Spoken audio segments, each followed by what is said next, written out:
Okay, so understanding what an idea is a hard thing to grasp at first, like I said, but you will understand it by the end of the class. So education will happen. Like I said in this post, the best way to start finding your ideas is through punctuation marks and conjunctions. And you just kind of feel it and you kind of hear it. Another thing you can kind of think of is, does the idea have a noun and a verb? Usually every idea, not always, but usually every idea has a noun and a verb in it. But what you have to do is you have to use your English skills that you learned in the classroom for English just enough to help you get started. But know that you don't have to use them all, and these don't have specific rules like the English classroom does. So here is a monologue that I will be using for class. It's by the character George. This is from the play All My Sons. And let me help you start understanding these ideas. Because we need to start turning this monologue into an idea list. Because once we have the idea list, it'll make it way more easier to act, trust me. I wish I would have known this process for acting when I was your age, because a lot of times you're just so confused in an acting class. And I hope that I can help you bring some clarity to your performance. Okay, so you start from the top and we look at it and it says, are you married yet? First punctuation mark, question mark. You look at it, are you is the noun, married is the verb, yet. So it's got a nice noun, it's got a nice verb. And so I say, yeah, that's an idea. And so I'm going to go, boom, I'm going to pop that sucker down there. And I'm going to go, hey, you know what? Boom, idea one. Are you married yet? The next one, you're not going to marry him. Okay, so period. You're not going to marry him. So this is an interesting idea. The first one asks is a question, are you married yet? You're not going to marry him. So, and there's no text in between here. So obviously he doesn't want him to get married. And so this would then be idea two. You're not going to marry him. Chris, comma. Now this is interesting and this is tricky and this is where you have to decide. And this is what's great about the idea process is it's your decision. I'm teaching you some principles that you can govern yourselves with. When you have you normally are supposed to have a comma after a name in proper English, right? But in acting, we can decide. We can decide and go, Chris, new idea, tell her to come home with me, new idea. So it could sound like this. It could go, are you married yet? Stop. You're not going to marry him. Stop. Chris, stop. Tell her to come home with me. Okay? Or we could go like this. We could pop that sucker back up and go, are you married yet? You're not going to marry him. Chris, tell her to come home with me. I personally like having Chris because it's directed. Maybe it's because it's my name and I like it. Tell her to come home with me, period.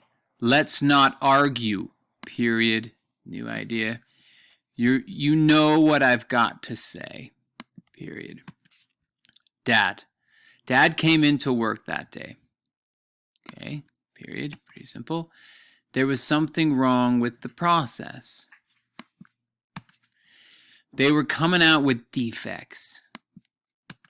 So, Dad went directly to the phone and told Joe to come down right away. Now, you've got your first conjunction here, and you have to decide as an actor, what do you hear?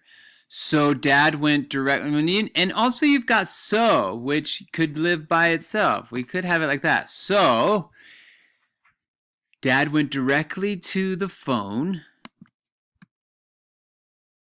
and told Joe to come down right away, right?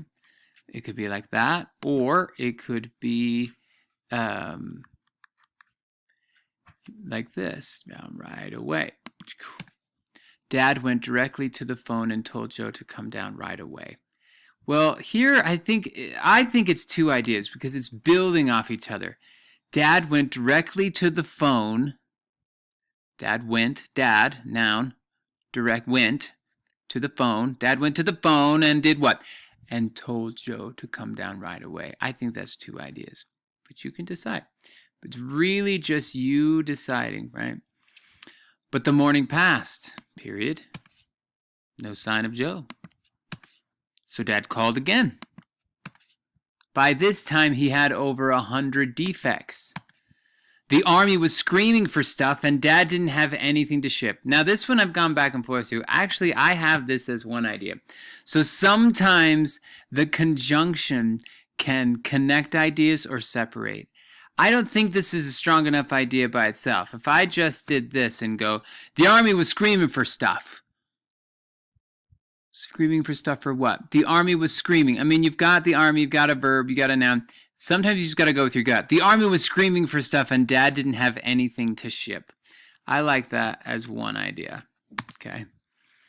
So Joe told him, ellipses, on the phone. He told him, see, I like, this is great writing where it's like, so Joe told him on the phone, he told him. They're stacking those ideas. This is a great playwright where he's building the suspense, building the ideas. He told him to weld, comma, cover up the tracks in any way he could, comma, and ship them out. Now look at that. This guy has a conjunction and a punctuation mark. That is definitely a new idea. And ship them out. He wanted Joe there if he was going to do it. But Joe can't come down. Ellipses. He's sick. Sick.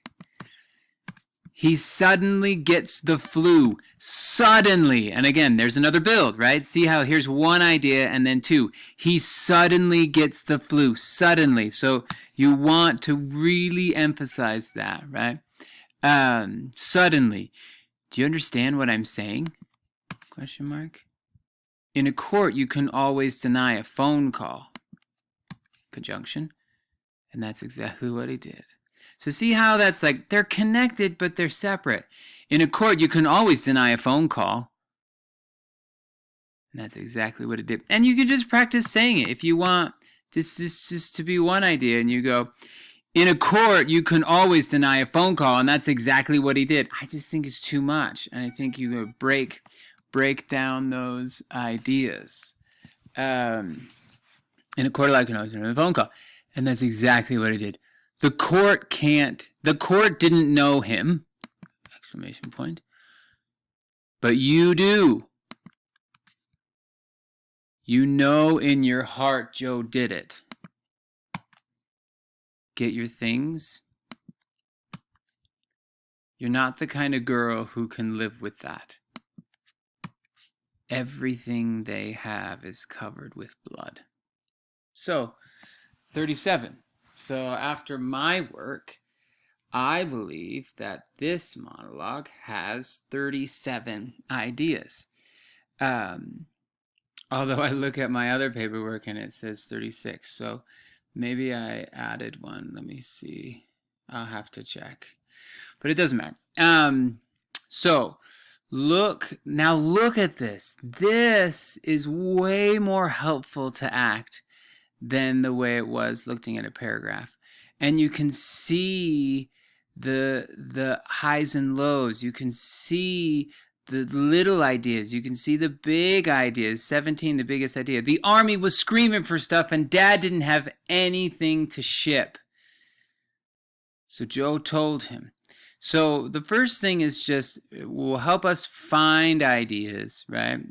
And then once you've mastered finding ideas, then we'll start shaping the ideas, and then we'll also start understanding what happens in between these spaces, right? So you can have quick pauses or long pauses. So are you married yet?